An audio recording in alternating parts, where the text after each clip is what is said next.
And between the scenic area and the forest, they're literally squeezing the life out of this community. When they created the National Forest Service, that's what it was used for.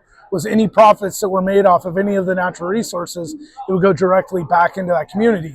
And if we could start responsibly logging again, we would be able to take care of ourselves. We don't need the government to give us a program if we're actually able to use the resources in our own county.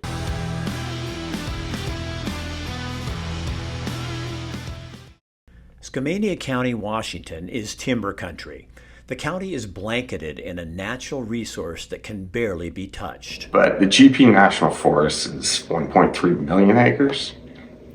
If it were harvested as though it were private timberland, which I'm not advocating for, I don't think our national forest should be harvested like they're private timberland, but just for some context. And that kind of growing ground,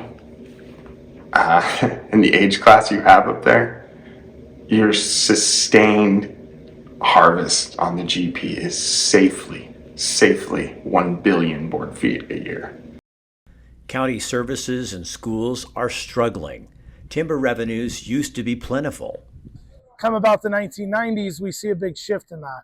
We see less and less timber being cut, more and more environmental protections put on it. We had a large workforce engaged in timber. We had a large number of Forest Service employees.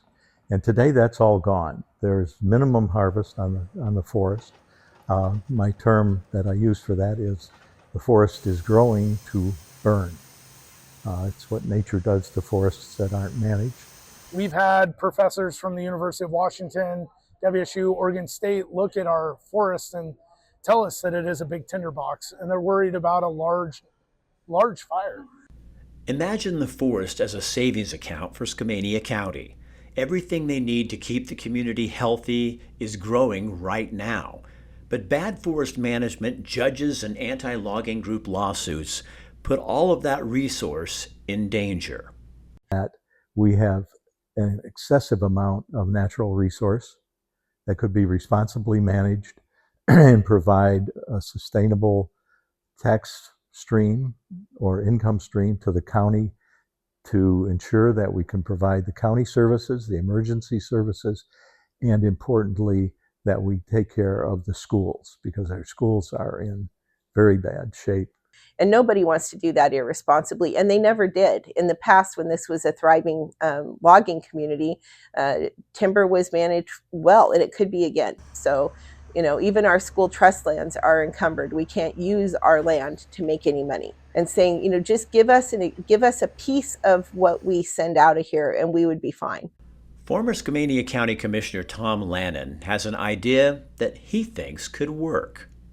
Is that we ask for 100,000 acres to be deeded to the county for our ownership and for our management, and create a community forest that, number one, would produce an acceptable revenue stream over time for the county, our schools, and all the other junior taxing districts, and allow for as much recreation as we could develop on it.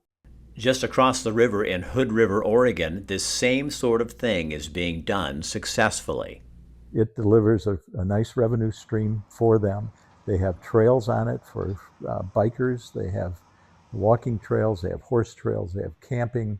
They have a couple of lakes in there, and the people love being able to be engaged. But when it comes time to take some revenue from it, they don't get pushback, because they also get the benefit of the use. When you look at the resource that's here, there's enough resource here to be managed responsibly for an infinite amount of time.